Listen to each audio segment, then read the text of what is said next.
Hey everybody, welcome to this Caregiver Coffee. My name is Matthew Estrad, and I am excited to bring you um, some information on a really important topic.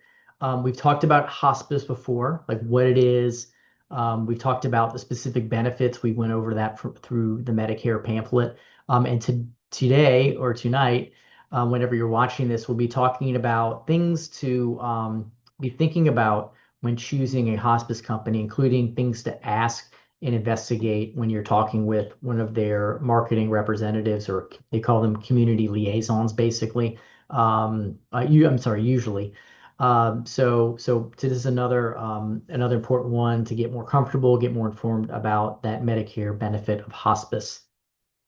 Before we get to that, of course, I need to give you a little spiel about our caregiver support group in case this is the only video you ever get to see, or in case you need a reminder. But I've been facilitating that group since April of 2015. Been very blessed to do that. And we're still going strong 10 and a half years later. So we meet every Tuesday evening at 6 p.m. We go to 7:30 p.m. Most people stay the whole time, but if you only have a half an hour or an hour, we still encourage you to drop by and to stop by and see us. There's no reservation that is needed. If you're not able to make it, you don't need to. You don't need to. You can, but you don't need to tell us, "Hey, I'm not going to be there," or "This is why I wasn't there." So we have some people who show up, every week. We have some every other week, once a month, once a quarter. So people come when they're able to and they want to come. Um, so we meet every Tuesday of the year, unless there's a holiday, of course, and then we usually end up moving it to later in the week. And but there is a basic format to know about because we have in-person options and we have virtual options. So the first Tuesday of the month, we are in person, and this is going to be at the Slidell Senior Activity Center on Cousin Street in Slidell. The second Tuesday of the month, we're on the virtual platform called Zoom, which many people are familiar with work or keeping in touch with loved ones. But basically, you can treat it like a video conference, or you can call in and treat it like an audio conference call. You can join through your computer, your tablet, your smartphone, however you want to. There's many options for that. The third Tuesday of the month, we meet at the Covington Senior Activity Center in Covington off of Highway 190. And then the fourth Tuesday of the month, and sometimes the fifth Tuesday, if there is one and we get approval for it, we meet virtually again. So back on the Zoom platform. So we have some folks that join us just for the virtual ones. We have some that join us for both of them, both virtual and one of the in-person ones per month. So however you want to join us, it's a very welcoming group. It's informal. It's easy to interact. You can just listen, or you can ask questions and kind of explain your situation, and as much as you want to share, we keep things confidential.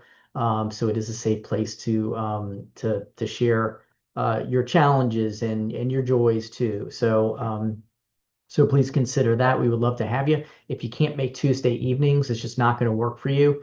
Um, then you can let me know if you like. I can try to help you find a caregiver support group in the greater New Orleans area, both in person and virtually, because just I know a lot of the facilitators. So hope we can be a help of you with that. So, all right. So with that commercial out of the way, oh, and it's free. So it is a commercial, but we're not selling anything. It's all free and sponsored by the Council on Aging at St. Tammany. So, all right, now with that out of the way, we're going to talk about hospice. Now, remember, as I said at the beginning, just want to remind you, if you go to the Coast YouTube channel, we do have other videos on hospice. We talk about what it is. We talk about what it's not.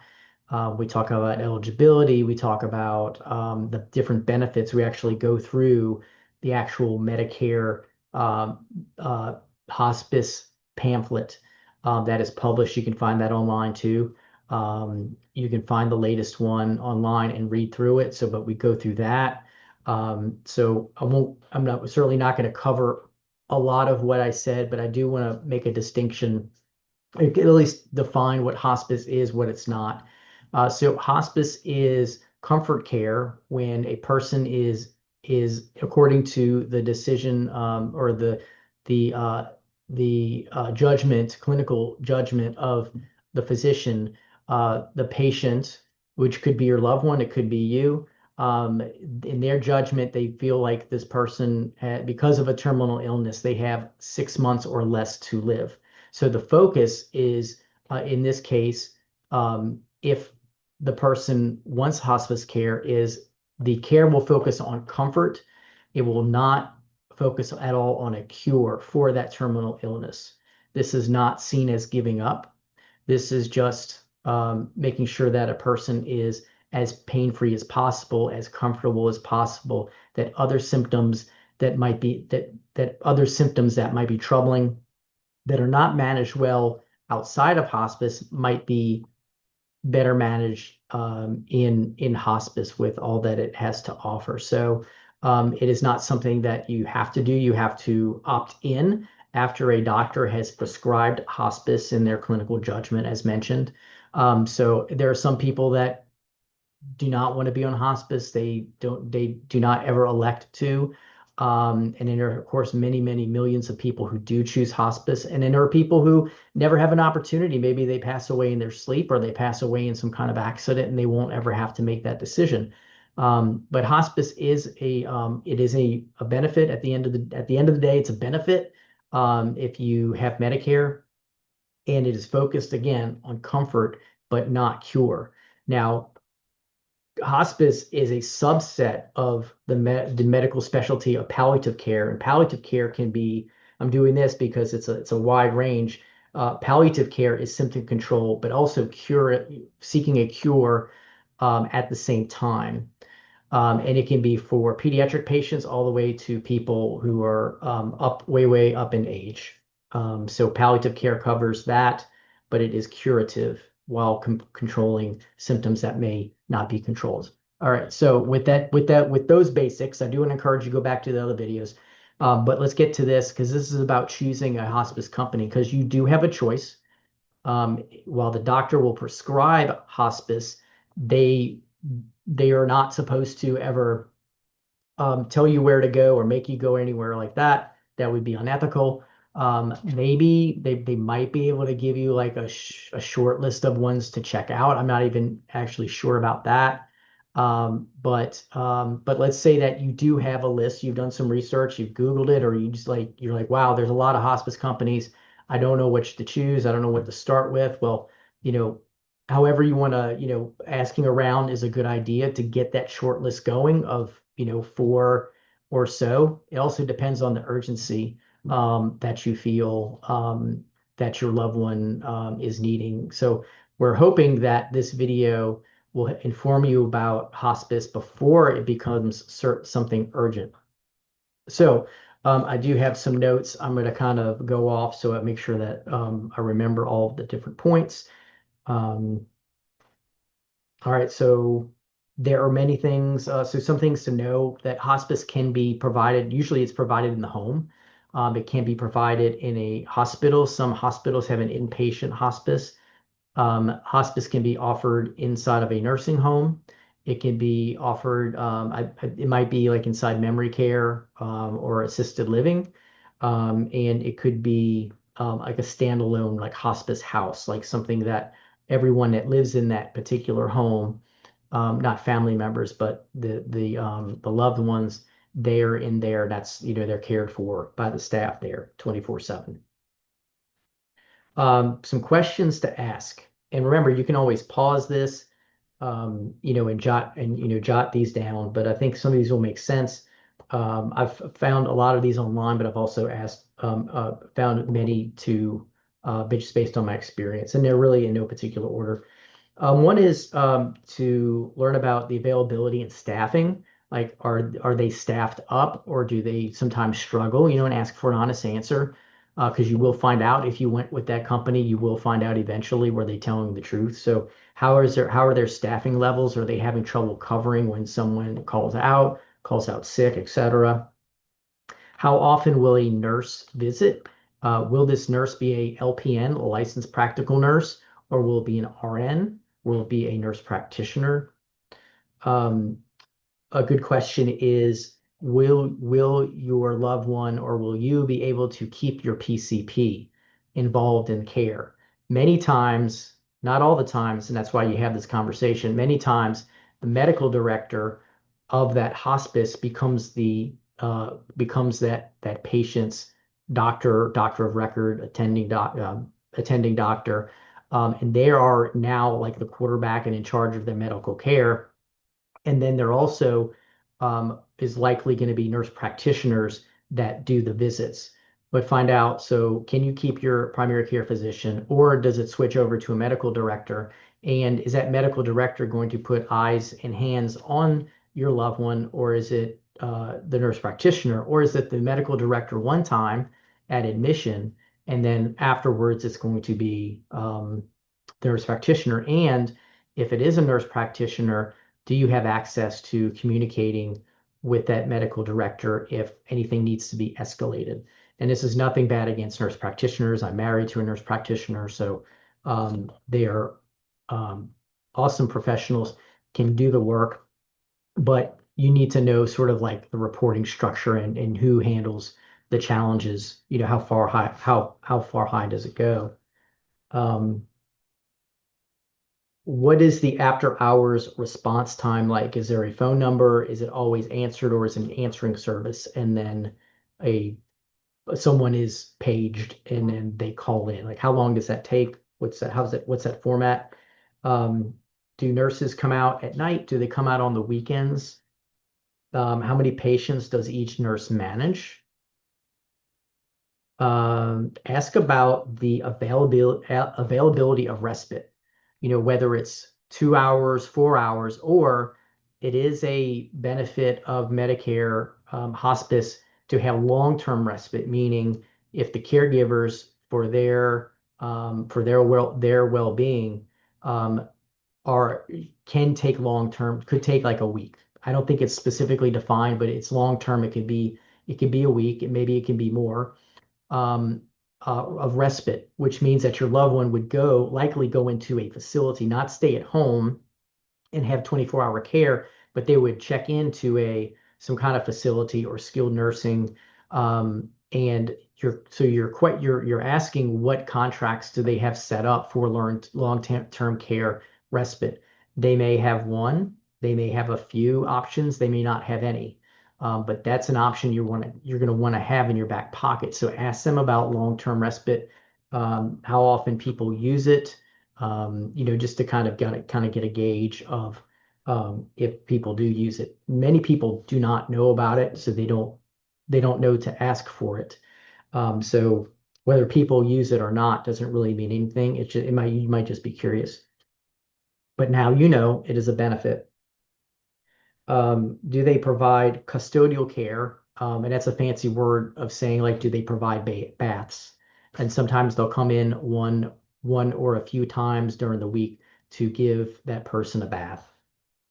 And sometimes they may want your help with it, and sometimes they may not, or sometimes the patient may want your help. Ask for references, people who they wouldn't mind sharing, so they can call them up and ask about their experience. And then the last thing is, so every hospice has chaplains. So you want to ask about how the chaplains are organized. How many are there? Is there a chaplain of your particular religion? You want to ask because, I mean, and generally chaplains sometimes are at a hospice or a hospital. They are meant to serve. They're going to be a particular religion, but they will serve a general audience of faiths. They're skilled in that.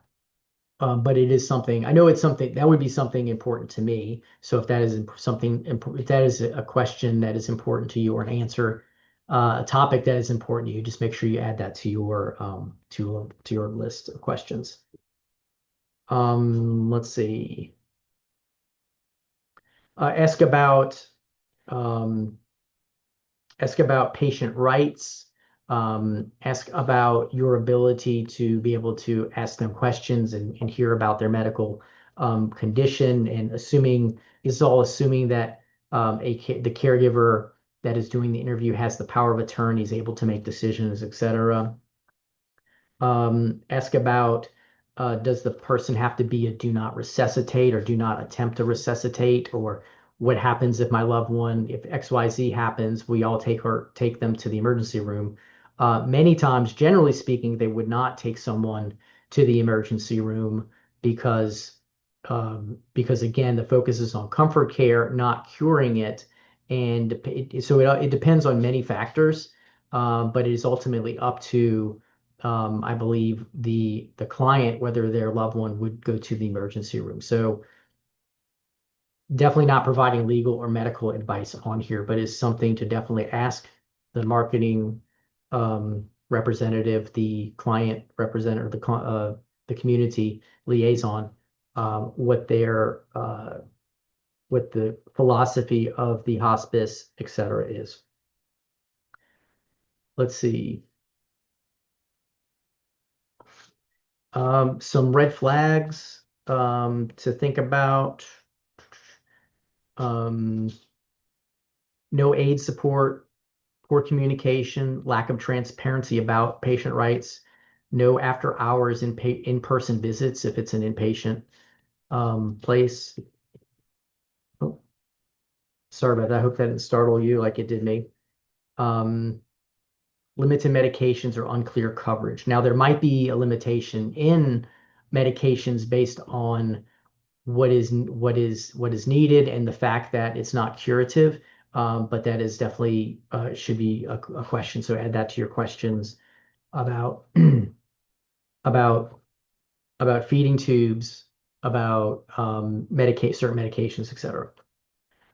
Green flags are good things, or clear patient explanations by them, written materials that are provided, encouraging family involvement, strong 24/7 availability, focus on dignity and individualized care, and then asking questions about that, like what's an example of how y'all show dignity and personalized care? Because anybody can really put that on a brochure, right? These are things that we all want. Um, but that's a recommendation to ask for specific examples of a time when things happen, when things went wrong, how did they fix it? Just like if you were being interviewed for a job.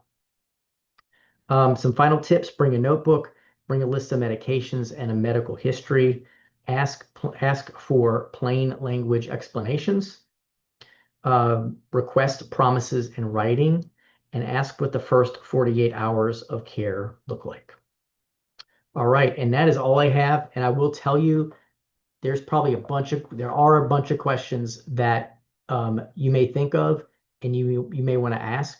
If you think of those, if something you think I missed, or something you've asked something in the future, I'm sorry, you've asked something in the past, add those to the comments. Help us build this list of questions and help others who are watching this, because we can't possibly have a comprehensive list and cover every sort of scenario. So, but I think this is a pretty good list to start with. And if you have feedback, we would love to hear it. So just add it in the comments of whatever platform you're watching this at. So thank you for your attention. Thanks for watching this video all the way through. I hope this was a